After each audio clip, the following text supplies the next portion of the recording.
Okay everybody, today we'll be doing an unboxing of the ECS H61H2-M2. This is a micro ATX board. It supports Windows 8 over here, as you can see. GPU overclocking. That's about it.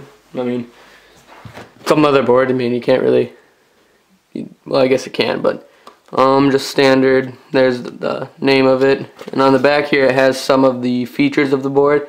If you want to pause the screen at that, then you can look at those. The bottom, top, not too much. Little QR code over here, or QR thing, I think that's what they're called. Now let's open it up. As you can see in here, you just open this up and you have two SATA cables. Pretty good. I'm pretty sure this motherboard is 3 gigabits per second, or actually let's check here. Pretty sure it actually says on the back. Let's see. Yeah, 3 gigabit. Let's try and focus in on that. There we go. And now this board, story of this board is, it was real cheap. I was on Newegg for sale for like 30 bucks with a mail-in rebate, which I still have to mail in. But otherwise it was like 44 bucks, which isn't too bad for a motherboard at all. And I kind of want to get started on building my own PC. I have one over here, but it's not too fast or really anything. So I just wanted to get a start, so I got the motherboard here. Now open it up.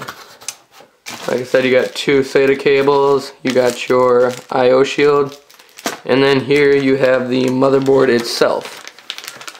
Now it comes in a anti-static bag.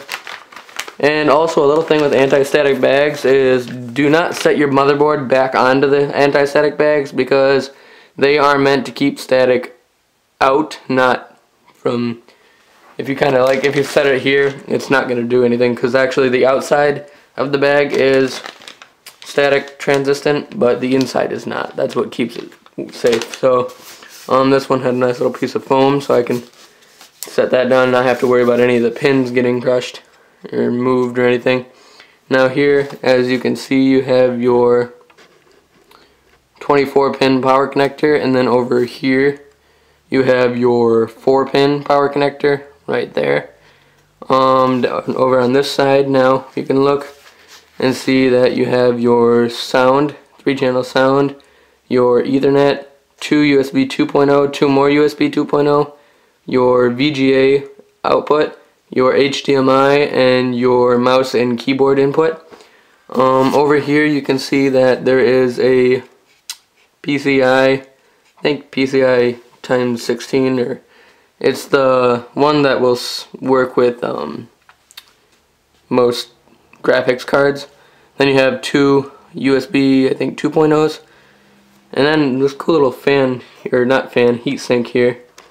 Like, go on that, it looks kind of cool. Looks like a little tree here, but I think that's just kind of random. But then you have 4 SATA. Again, these are 3 gigabits per second. And your RAM slots and your LGA 155 or 1155 CPU socket. Over here you have, let's see, focus on that.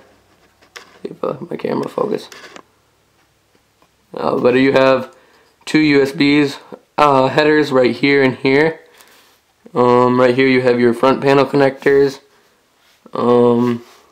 Audio connector right here, header. And then this is your BIOS jumper right there. I don't know if you can see that, but it's right about there. My camera's, I'm trying to focus it by hand. It's kind of not very easy. But that's about it. It's a micro ATX board, so it's not too big, doesn't have too much, but I figure for a starter board this will be pretty nice for a build. Now if I'll set this aside over here under the lamp, and then you have your manual for motherboards. Those normally are quite useful. You'll need this for quite a few different things. You have your driver software right here. I don't know, unless you're having troubles getting on the internet, I don't know why you would need this, but I guess it's good to have just in case you can't get onto the internet and you need to download a driver. And then here's this kind of like little box falling over there, but it's like a little quick start kind of manual, I guess you could say. Multiple different languages. You can see translation.